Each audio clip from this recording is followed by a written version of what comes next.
Welcome, old viewers and new viewers, to another episode of The Dancing Negotiator with Dr. Cheryl Okoli, DHA. This is the show where you learn all about conflict and its resolution strategies, the what, the why, the when, the where, the who, and yes, the various conflict resolution strategies are also introduced. I like to reserve the third Friday of each month for story time. Story time entails an analysis of a case study or a movie or a drama, see what went wrong or what could have been done better as it pertains to conflict resolution. The last Friday of each month is reserved to have a guest. Now, this guest might be an expert in conflict resolution or has something salient to add to the theme at hand. So either the theme of the month or the topic of that specific episode. So this whole month of April and May, we'll be talking all about the business of healthcare through the lens of the Quintuple Aim Goals. So today we will be talking about the fourth goal, which is care of the healthcare provider and preventing burnout. I highly recommend you watch the previous shows if you have not watched them before, okay? But before I forget, this month of May, this week, I wish some of you viewers who are nurses a happy Nurses Week. And I hope you have a splendid time commemorating, celebrating, either if you yourself is a nurse, you know someone who is a nurse, and so on, okay? So today, before we talk about the care of the healthcare provider and preventing burnout, I would like to take you on a journey. And this journey will be one that will take you back in time. Some of you might have watched the movie Back to the Future, and then sometimes you went back in time as well. Well, I'm going to take you back in time to your childhood. And why? Because I want to ask you a few questions. How many of you have heard of the classic statement or opening statement, I have a dream? And yes, you guessed correctly if you said it was Martin Luther, the American civil rights activist, who basically said those words, and it has gone down in history. It's one of his biggest legacies. He wore many hats, but whenever we talk about, oh, I had a dream, people think of him. So taking you back in time, and you feel free to close your eyes if you'd like. Take yourself back in time when you were a child. What did you want to be when you grew up? What did you want to become? And then in your teen years, was that desire of yours in childhood and in your teen years, were they congruent with one another? And then fast forward now that you're an adult, is your dream, are you living your dream? Now, this episode is dedicated to healthcare providers, but I am very cognizant of the fact that not everyone that watches me is a healthcare provider. And when I use the term healthcare provider, please think of it holistically. The human being is holistic, comprising of the physical, the social, mental, cultural, and spiritual. So whenever some sort of health service is delivered in any one of those domains, or if you yourself provide service in any one of those domains, I will classify you as a healthcare provider, okay? So if you're a healthcare provider watching me right now, and that's what you're doing right now, is your particular job or role congruent with what you had as a child?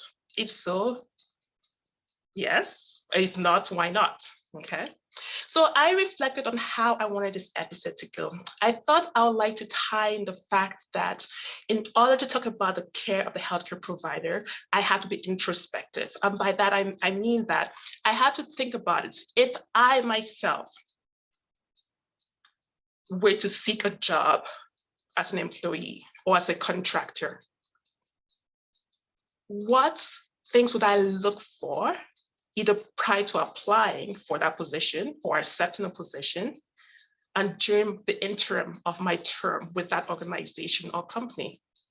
That is how I'm going to describe what I mean by the care of the healthcare provider. So I'm going to use two lenses, and I'm going to provide a list and discuss some of them. This is by no means an exhaustive list, okay? And some of you might think of something that's not on the list, and that's fine. But I started by thinking that I'm going to divide how I would like to be cared for and how healthcare providers would like to be cared for from two lenses, being either caring for them personally from an employee perspective or in their delivery of care to whoever they call their client or patient. So from the employee focused perspective, the first thing I like to look at is what are the benefits? So I can look at benefits in terms of a tangible package or from an altruistic point of view. So from a tangible package of benefits, I look at things like, okay, what's the healthcare benefits, the dental and vacation benefits, okay? So that's something very important because these can be very expensive if you buy them or purchase these plans. Outside of group benefits can be quite pricey. So that's some of the advantages that one looks at.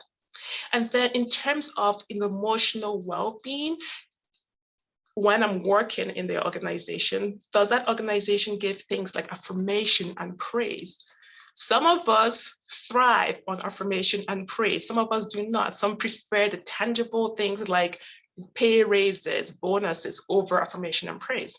So because we're all holistic beings, all very different, there's certain things that are more important to us than others. Some could be like work-life balance. That could be the non-negotiable for some people. And then reward. With reward, I'm cognizant of the fact that some people work in unionized environments. And when you work in a unionized environment, you have to be careful that what you do for one, you do for all. So basically no preferential treatment, okay? And then rest. So I talked a little bit about vacation, but it's much more than vacation. It could be coffee breaks, lunch breaks. Are these true breaks? Is it that if you're going on lunch break, you're expected to learn on your lunch break? That's not a true break. So proper rest on the job, okay? And then for some people, what's very important to know that they're cared for is people appreciate the work they put into that company, be it time, effort, networking, landing deals, the return on investment. People think that return on investment, especially some, I shouldn't say people, but some senior leaders or operational management think more about the bottom line. It's all about the dollars and cents when it comes to return on investment, but it's much more. I submit to you, return on investment is much more than just the outcomes of the dollar.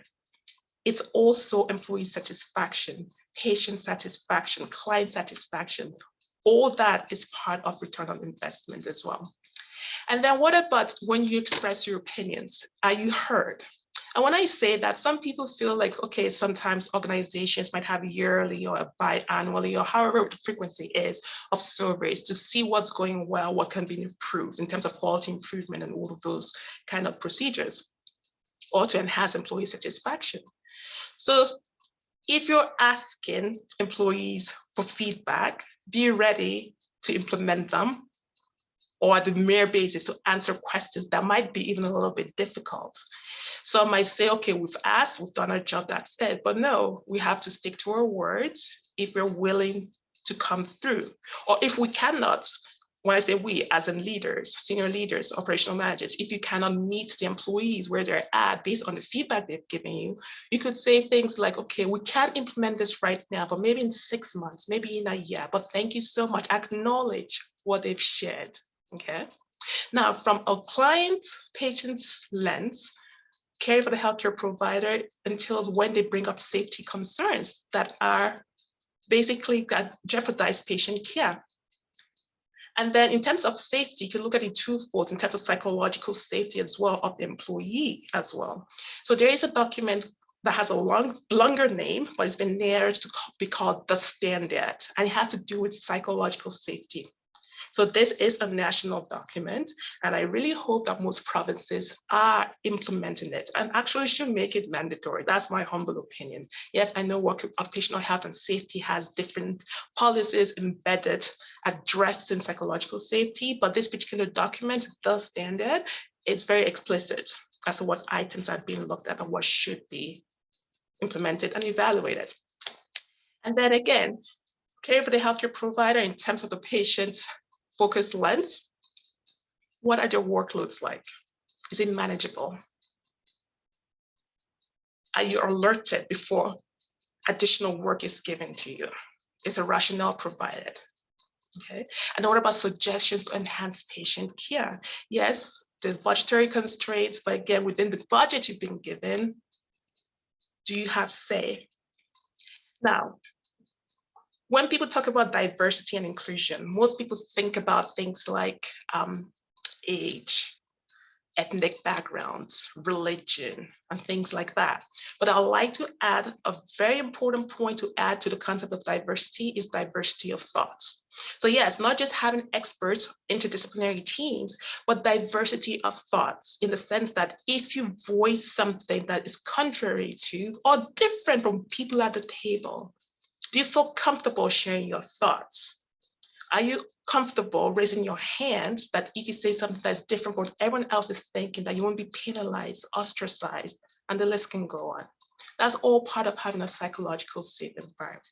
So I believe, and the research concurs, that having a safe psychological safe environment is part of caring for the healthcare provider. So now, part of the fourth aim of the Quintuple Aim Goals is also burnout. And I will talk about burnout shortly, but I want to expand a little bit more on this care of the healthcare provider in the sense that let's break down and talk a little bit about those domains of the human being. So part of caring for the healthcare provider too in the workplace is looking at policies and the clinical practice guidelines. So what are the policies that are in place, or are there policies in place to ensure that employees are well looked after? Are they vague? Do they need to be revised? Do they need to be created? The clinical practice guidelines that are directed towards patient care, that is also part of caring for the healthcare provider indirectly, because how can they provide care to their clients when they do not have guidance as to how to provide care to their clients and patients, right? So all of that is part of caring for the healthcare providers. Sometimes the policies do not align with what the client specifically needs or the employee. So let's talk about the employee. Let's say an employee that needs ergonomic needs, for instance. When I say ergonomic, maybe they're very tall and the standard generic workstations do not apply or will not be beneficial for this client. So they're part of the employer caring for this healthcare provider is to accommodate their needs, right? If they acquired an injury inside or outside of work, how do you modify their duties to care for them? The environment, is the workplace environment too cold? Is it too hot? All these are little things that some people might ignore, but they do affect your employees' ability to work properly. If they're working virtually, what is being done to ensure that there's a teamwork atmosphere? Because people are isolated. Some people love to work independently, but what about those who are extroverts that need that human face-to-face socialization? When everyone has to work virtually, if that's the case, they're suffering. Mental health is suffering. What are some tools and strategies you can implement to ensure that these individuals are not forgotten, or they might feel that they're forgotten? Okay. I want to share my screen to show you something before we go into burnout. I want to share my screen about basically a statistics, a research that I found from Canada's Most Respected in 2021. And it talks about Canada's most respected professions. Now, if you perchance you do not see your profession or role on this list, I don't want you to be disheartened. Why? Because one way or the other, you are connected to a healthcare provider. So you're equally important. But just out of curiosity and interest, look at the first 5 professions that are, according to the public and according to this resource, are the most respected. We have the firefighters, nurses, farmers, medical doctors, and pharmacists, which is very interesting. And if you were to talk about which of these 5 are healthcare providers, people would jump to the fact and pretty much say nurses, medical doctors, and pharmacists.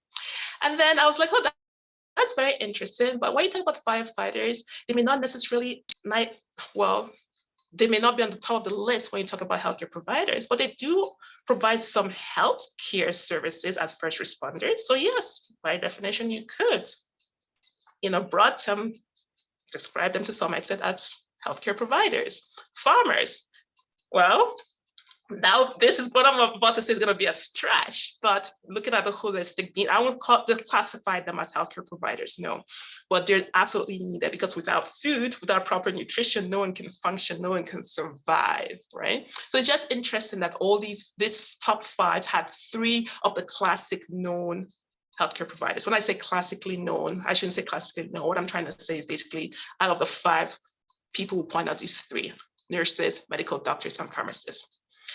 Now, take your time to view the different professions listed down here. I don't want you to leave this episode feeling, woe is me, I'm not respected. This is what the public thinks of me. And if you happen to fall, your role happens to fall in one of the bottom 5 or 4, don't be discouraged either. Why don't you go and prove them differently? Just a thought. Okay, so I'm going to stop sharing my screen and we're going to talk a little bit more about burnout now. So healthcare providers, they've garnered lots of attention recently. Why? Because of the pandemic that's happened. Healthcare providers are getting really burnt out, overworked. I liken it to a candle.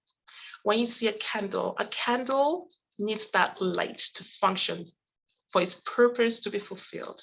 When it starts flickering, things become a little bit darker. And when it flickers out, there is no light. So think of healthcare providers like that. When they start flickering like that, something is happening. Their ability and potential is being compromised and jeopardized. We do not want them to flicker out. No one wants that. So I ask you a question. Have you ever been burnt out? And how would you describe it? I'm going to give you some classic definitions from some authors. For example, Ventura, Salanova, and Lawrence define burnout as the follows, and I read: a persistent negative work-related state of mind in normal individuals that is primarily characterized by exhaustion, which is accompanied by distress, a sense of reduced effectiveness, decreased motivation, and the development of dysfunctional attitudes and behaviors at work. Another group of authors by the names of Maki Kangas, Feld, Kinonoin, and Tolvenin says that burnout encompasses 3 dimensions of exhaustion, cynicism, and reduced professional efficacy. They concluded that it's unclear if burnout and engagement are opposite ends of occupational well-being. And last but not least, one other resource I want to share is by the World Health Organization. They classified burnout as an occupational phenomenon and not a medical condition in 2019. Not was bolded in their documents. So ask yourself, just to make this simple, have you ever experienced exhaustion? Or are you feeling more exhausted than normal? Are you being more cynical? And do you feel like you have reduced professional efficacy? Well, according to WHO, maybe it has nothing to do with your medical capabilities, but has to do with your work environment. So I'd ask you a question about the dream you had of what you aspire to be from a professional standpoint. Are you living that dream right now? Why not? If you are experiencing burnout, could it be time for you to really reflect and think, is this worth it, what I'm doing right now? Is this really worth it? Am I giving the best that I can give? Is it time for something new? And these are questions only you can answer. Now, when we come to burnout, sometimes we start seeing destructive behaviors in the work environment. They could be bullying and harassment and burnout. But I ask you the question, which came first? Is it the burnout or the bullying and harassment? Are people bullying each other and harassing each other because they're burned out? Or is it the other way around? Which came first? I came to the old adage. Which came first, the chicken or the egg? So I'm gonna propose an intervention of how we can cater and care for healthcare providers. Yes, individuals that wear the hat of healthcare providers, but remember, when you care for the healthcare provider, you're caring for society indirectly. Why? Because healthcare providers come from families of other parties that are not healthcare providers. Something that I heard recently really was poignant. In one of the circles where I attended a professional meeting this week, someone mentioned that's, if I remember correctly, something to do effects that 2 people in their circles committed suicide. And these were healthcare providers.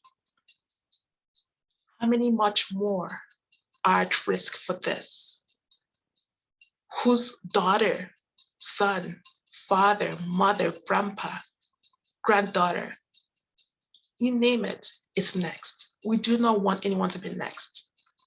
We do not want that candle flame to flicker. So, call to action. I usually give you a call to action. But before we go into the call to action here, I want to invite you to know that there are burnout skills and service out there that you can partake of, actually. Some are layman's. If you just type in a Google search on burnout self-test, different tests will come out. But something more validated and reliable is a tool called the MASLAC, MASLACH, Burnout Inventory. And this is usually admitted or conducted by a qualified healthcare provider who can conduct this survey. So I invite you to consider taking that, okay? But one of the other call to actions I will share with you shortly. But before I do that, I want to mention something to you. My dream. Now I'm going to talk about 2 things. A dream from along the lines of I had a dream. In 2016, I had a dream and a desire. My desire was, I want to have a retreat, a physical retreat dedicated to healthcare providers, where that they will receive tender loving care. They'll be equipped to deal with conflict effectively, with other workshops, classes, quality improvement that empowers them to be positive change agents in their workplaces, to rejuvenate them, care for them holistically, their bodies, their minds, spiritually. And then to show that they're cared for, they're loved. And even though the retreat might be for a short period of time, they feel rejuvenated to go back out there and continue doing what they're doing. I don't want to reveal too much about what this retreat will look like, but I've given you a little bit of it. And yes, there is counseling involved in what I envisioned, okay? Fast forward in 2018, this idea bloomed and encompassed much more than what I have just mentioned to you. So why am I sharing this? Some parties are feeling overwhelmed. We recognize healthcare providers are burning out, but what can we do? They feel their hands are tied. But I want to give you hope. There is a solution. There are multiple solutions. There is one tangible solution. And I invite you, the second call to action is to sign a petition that I have. And I'm going to share my screen with you to give you an idea of what it has, what it entails. And along those lines too, sorry, I'm just trying to do something here. Yeah, so as I share my screen, I know I didn't give you lots of statistics about burnout, bullying, and harassment. That wasn't really the purpose that I wanted to leave with you. But this retreat, this call to action, yes, is about providing a retreat for healthcare providers experiencing bullying, harassment, or burnout. So this is what it will look like when you go to it. I invite you to sign it and share it with healthcare providers. And even if you're not a healthcare provider, you're a friend of one or you're a family member of one, I invite you to sign it, please, and share, okay? United we stand. I cannot do this by myself. And I thank you if you're watching, for those of you who've signed. And if you're not watching, thank you so much for those of you who have signed. And please keep it up, keep signing and sharing. I appreciate and I thank you for that. So now, what next on the agenda today? So today we talked about a little bit about what it means to care for the healthcare provider and to prevent burnout. I've given you 2 call to actions. The first one is conduct a burnout survey, be it a layman's term one or a verified, validated professional one. I've invited you to sign my petition. I use the word my, but let's say our petition. And this is not relegated to just nurses. Yes, my foundation is nursing, but I am a healthcare consultant, healthcare administration consultant. I have a doctorate in health administration, and health administration ties in with different professionals other than nurses. Okay, so if you feel you want someone to talk to or you want someone to consult with as it pertains to any one of organizational development practices, if it's change management, risk management, strategic management, feel free to contact me at Cheryl@shalomeagleswings.care.